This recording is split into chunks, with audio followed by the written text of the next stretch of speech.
بسم اللہ الرحمن الرحیم۔ شہر بابل میں ایک بہت ہی خوبصورت عورت رہتی تھی، لیکن وہ خوبصورت ہونے کے ساتھ ساتھ بہت ہی زیادہ گناہ گار، بدکار اور زانی تھی۔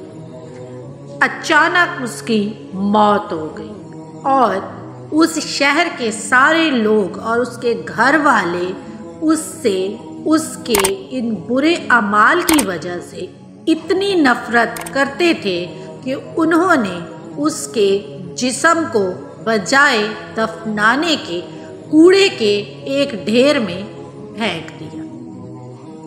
کچھ دن کے بعد حضرت موسیٰ علیہ السلام کوہ طور پر اللہ تعالیٰ سے ملاقات کرنے گئے اور اللہ تعالیٰ نے حضرت موسیٰ سے فرمایا، اے موسیٰ، باقی باتیں بعد میں، لیکن پہلے جاؤ، میری ایک کنیز بابل شہر میں کوڑے کے ڈھیر میں پڑی ہے، جا کر اس کو دفناؤ۔ حضرت موسیٰ فوراً واپس آئے اور پورے شہر میں اس عورت کی تلاش کرنے لگے کہ ایسی کون سی عورت ہے جو مر گئی ہے۔ ڈھونڈتے ڈھونڈتے آخر کار حضرت موسیٰ کو اس عورت کی لاش مل گئی جو کوڑے کے ڈھیر میں پڑی تھی، اور وہاں کتے اس کی رکھوالی کر رہے تھے تاکہ اس کے جسم کو کوئی نقصان نہ ہو۔ حضرت موسیٰ نے فوراً معلوم کرنا چاہا کہ یہ کون ہے اور اس کے گھر والے کہاں ہیں۔ جب حضرت موسیٰ اس عورت کے گھر والوں کے پاس گیا تو انہوں نے کہا کہ اس کو یہاں سے لے جاؤ، یہ بہت ہی بدکار عورت ہے، ہم نے اسے کوڑے کے ڈھیر میں پھینک دیا تھا اور تم اسے دفنانے کی بات کرتے ہو۔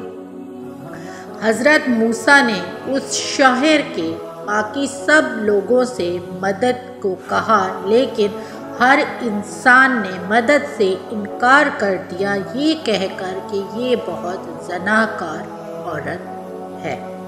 حضرت موسیٰ اپنے بھائی ہارون کے پاس پہنچے اور اس سے کہا کہ اس عورت کو کفن دفن دینے میں میری مدد کرو، اور دونوں نبیوں نے مل کر اس عورت کی لاش کو کوڑے کے ڈھیر سے اٹھایا۔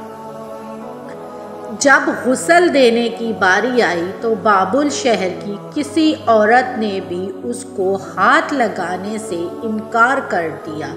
یہ بہت بڑا ایک مسئلہ بن گیا اللہ کے نبی کے لیے۔ حضرت موسیٰ نے اپنی زوجہ اور اپنی ہمشیرہ کو حکم دیا کہ وہ اس عورت کو غسل دیں، اور دونوں نبیوں نے مل کر اس کے جسد خاکی کو قبر میں اتارا اور اس کو دفنا دیا۔ اس کے اگلے دن ہی شہر کے لوگ حضرت موسیٰ پر سوار ہو گئے اور حضرت موسیٰ سے لڑنے جھگڑنے لگے کہ اے موسیٰ، تم نے اس بدکار عورت کو اتنی عزت اور احترام کے ساتھ کیوں دفنایا ہے؟ ہمیں اس کا جواب دو، یا جو کلمہ تم نے ہمیں دیا ہے ہم تمہیں واپس کرتے ہیں۔ تو حضرت موسیٰ نے فرمایا کہ مجھے جو اللہ تعالیٰ کی ذات نے کرنے کو کہا میں نے وہ کیا ہے، لیکن میں تم لوگوں سے وعدہ کرتا ہوں کہ اگلی بار جب میں کوہ طور پر رب العظیم سے ملاقات کرنے جاؤں گا تو میں اس سوال کا جواب ضرور لے کر آؤں گا۔ اور یہ سنتے ہی وہ لوگ وہاں سے چلے گئے۔ حضرت موسیٰ کچھ دن کے بعد جب دوبارہ کوہ طور پر اپنے رب العظیم سے بات کرنے کے لیے پہنچے تو انہوں نے پوچھا، یا اللہ، وہ عورت گناہ گار تھی، زانی تھی، بدکار تھی، پھر آپ نے اس کو دفنانے کا حکم کیوں دیا؟ تو اللہ تعالیٰ نے حضرت موسیٰ سے فرمایا، اے موسیٰ، وہ عورت بے شک بہت گناہگار تھی، حقار تھی، بدکار تھی، زانی تھی، لیکن اس نے ایک دن ایک بہت ہی بڑا نیک عمل کیا۔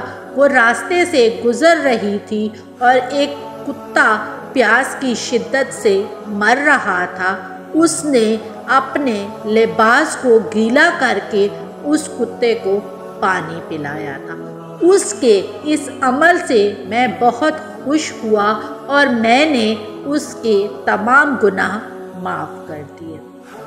دوستو، ہمیں اس کہانی سے یہ سبق ملتا ہے کہ ہمیں گناہ سے نفرت کرنی چاہیے، نہ کہ گناہ گار سے۔ اور اللہ کی ہاں کون عزت والا ہے اور کون رسوا ہے، یہ اللہ تعالیٰ بہتر جانتا ہے۔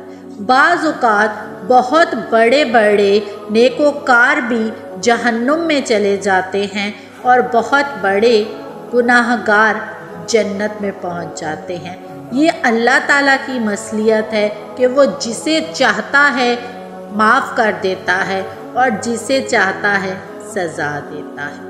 امید کرتی ہوں کہانی آپ لوگوں کو پسند آئی ہوگی۔ پسند آئی ہو تو دوستوں کے ساتھ شیئر کر کے چینل کو سبسکرائب کرنا مت بھولیے گا۔ مجھے دعاؤں میں یاد رکھیے گا۔ ملتے ہیں ایک اگلی ویڈیو میں، تب تک کے لیے اللہ حافظ۔